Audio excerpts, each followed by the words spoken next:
Vous pensiez tout savoir sur Monaco. Ce micro-État de 2 km², ses plaisirs, ses épisodes dramatiques, son Grand Prix de Formule 1, son casino, ses 38 000 habitants, le fait qu'1 sur 3 est millionnaire, que l'espérance de vie ici est la plus longue du monde. Le Rocher n'a aucun secret pour vous? Eh bien, détrompez-vous. Voici le Palais de Monaco. Ancienne forteresse, résidence de la famille princière, totalement abandonnée lors de la Révolution française et restaurée durant le 19e siècle. En haut de ces marches se trouve la galerie d'Hercule. Durant 600 ans, se cachait ici une merveille culturelle, une découverte due au hasard. Tout commence en 2015 par des travaux de restauration. Nous sommes amenés à regarder de près les voûtes de la galerie d'Hercule. Et une intuition se développe à ce moment-là, et cette intuition se débouche sur une découverte. Il y a de la fresque sous les repeints qui sont observés à cet endroit-là. Et à partir du moment où on découvre qu'il y a de la fresque, on entreprend de réaliser un projet complet avec, on structure nos travaux et nous nous lançons dans la restauration de la galerie. 600 mètres carrés de fresques apparaissent peu à peu sous les scalpels des restaurateurs. Les couleurs sont franches et pures. Le récit est celui de la naissance et de la mort d'Hercule. Et entre les deux, ces 12 travaux. Un chantier colossal pour les experts en histoire de l'art et les peintres spécialisés en décor du patrimoine.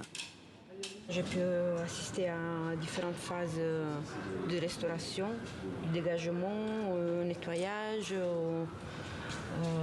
les consolidations, toutes les phases en fait. Du coup, c'est un beau chantier pour ça. Et la découverte surtout des fresques anciennes.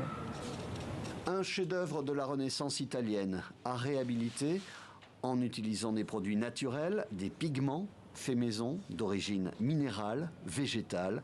Un laboratoire est monté sur place. Chaque couleur, chaque particule est analysée au microscope. Ici, on juge sur ce jaune sa capacité de vieillissement. 7 ans de restauration, ou comme ici, sur cette évocation du combat d'Hercule contre l'hydre, de réinterprétation. La partie basse ayant disparu, il a fallu l'imaginer selon le style de l'artiste et les canons de l'époque. Autre découverte, à l'intérieur du palais, sur un plafond, en grattant une décoration du 19e, une autre peinture du 16e siècle saute aux yeux. Un visage apparaît, puis d'autres éléments, encore une fois, grâce au scalpel. Le travail requiert une précision chirurgicale. Oui, c'est presque de la chirurgie, ouais, exactement. Il faut être patient et minutieux. Et lorsque le scalpel ne suffit pas, la modernité prend le relais. Voici le laser, résultat de son passage avant, après. Mais les surprises sur ce plafond ne s'arrêtent pas là. Voici un trou. On a commencé à suspecter l'existence d'un plafond antérieur. On a ouvert un trou dans cette alcôve et effectivement, il y a derrière un plafond qui est intact, qui présente les fresques dans leur état quasi d'origine. Autre chantier colossal, celui de la salle du trône. Les travaux permettent de découvrir cet ensemble de 220 mètres carrés, retraçant le passage par le royaume des morts d'une autre figure mythologique, Ulysse. Perdu dans les plafonds du palais, en pleine mythologie grecque ou dans la Renaissance italienne, le XXIe siècle peut subitement vous rappeler à l'ordre. Prince Albert de Monaco.